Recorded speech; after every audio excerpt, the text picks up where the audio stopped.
Slack is Good News Broadcast. I'm here in Little Poland on 12th Street and about 2nd Avenue, New York, New York. Hello, I'm with Sid Bernstein. Hello, Sid.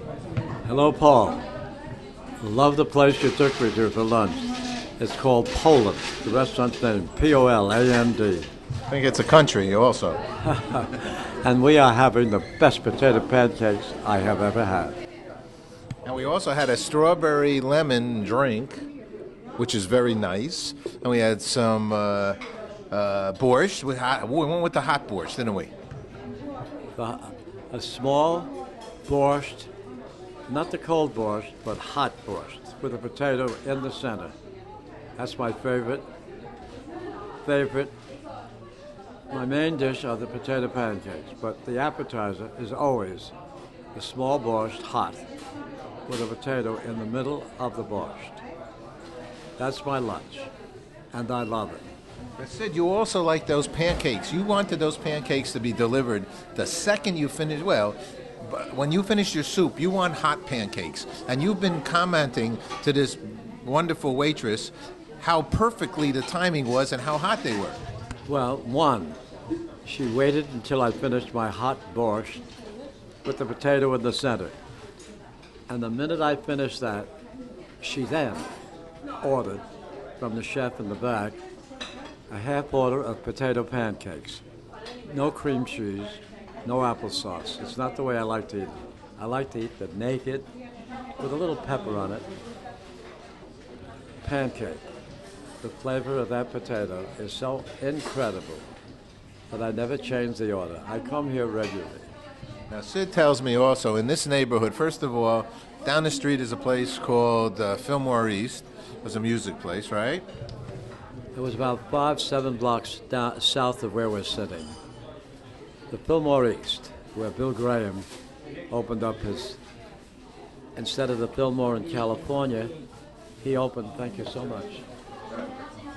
Sid's going to try a small one of these strawberry lemon drinks. And do you need something, Sid? You want some lemons?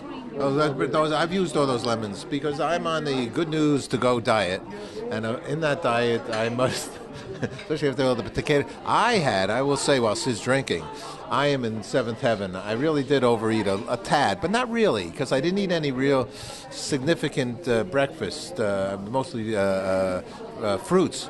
So now I had, after shooting a 4-hour soccer tournament with a mutual friend, Jason, of young children, I went here with the small borscht, and then I went with the potato pancakes, a small order of the potato pancakes. But I will admit that I went with the stuffed cabbage that was beyond humanity, along with the beautiful, beautiful beets, chopped up beets, warm beets. Not cold beets, warm beets, and a beautiful spinach. I think it was cream spinach. I'm in heaven. So, Sid, let's get back now to an egg cream. Because you tell me that you had one of your first egg creams with a place down the street here. About 6 blocks down. It was at 7th Street, the corner of 2nd Avenue, on the west side of the street. It was the first egg cream ever. First ever egg cream that was introduced, I later learned, in New York by a European soda maker who immigrated to New York and started the first egg cream ever. And is there an egg in an egg cream? Originally, There was? there was a series of eggs mixed in a malted mixer, you know, the big shaker, the big silver shaker, where you do a malted usually. The eggs were mixed there and put into the syrup while the syrup was being boiled in back of that store. Two blends of cocoa, stirred, mixed at the right time, and it was also a cigar store called Auster's. Auster's, Austers. On 2nd Avenue and 7th Street. When Izzy Oster retired, his son Mendy, Mendy, took it over. I became very friendly with his son. I was a frequent flyer there. And when Mendy retired, I used to take him to lunch once a month when I worked up at Radio City, managing the Radio City Music Hall at that time. You managed Radio City Music Hall? About 2 years. This is a new one for me, Sid. Hey, yeah. You know what? No one has ever told me there's an egg, was an egg, or ever could have been thought of an egg in an egg cream. Nobody knows from an egg in an egg cream. This is magnificent information. This is exclusive stuff. You just don't get this every single day. Do you know who we're talking to? We're talking to Sid Bernstein. Sid Bernstein is the gentleman that brought the Beatles to America.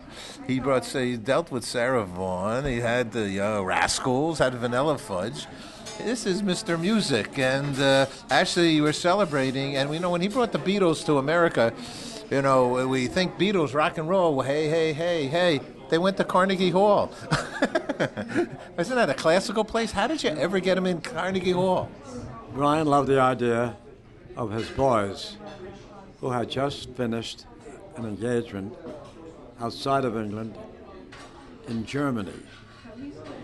He loved the idea of breaking his act in New York, and when I said Carnegie Hall, he said, "You want to put my boys in Carnegie Hall?" I said, "Yes." And so a year later, it took us a year to get to when he was available. They were calling for his services all over England. We played Carnegie Hall, excuse me, sorry, on Washington's birthday, February 21st to February 22nd, 1940. That was the first American engagement of the Beatles, Carnegie Hall. You know, if you go into Carnegie Hall now, Sid, I called you from Carnegie Hall when I was over there seeing the concert.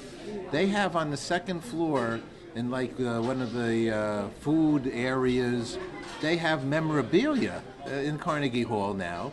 And all of a sudden I'm looking there, and there's Sid Bernstein with the picture of the Beatles. You're in Carnegie Hall too. Yes, I know. I'm proud of that. Now, speaking of the Beatles, I now, after Carnegie Hall, get very friendly with their young manager, Brian Epstein. I'm invited, or maybe I chose to come there, to Liverpool. I'd never been to Liverpool prior to that. I'd been in England, but not to Liverpool. As a soldier, I soldiered in England. Now, what we did was, I brought my son, my older boy. I have 6 kids. My oldest son, Adam, was on vacation for a week from his high school in Manhattan. I invite my son to come with me for that week. And we decide to visit the Epstein family, who would not let me check into the hotel in Liverpool. They insisted that I go to their home, and we stayed for 6-7 days at the Epstein home, a beautiful Tudor home in the heart of Liverpool. Coincidentally, while I'm there with my son Adam, Clive, Brian's older brother, Clive Epstein, says to me, "Sid, Strawberry Fields, where John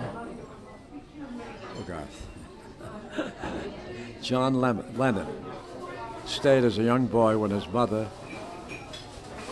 who was not very healthy, couldn't handle him, and he stayed there at a place called Strawberry Fields." Wow. It was like a home for orphans, children,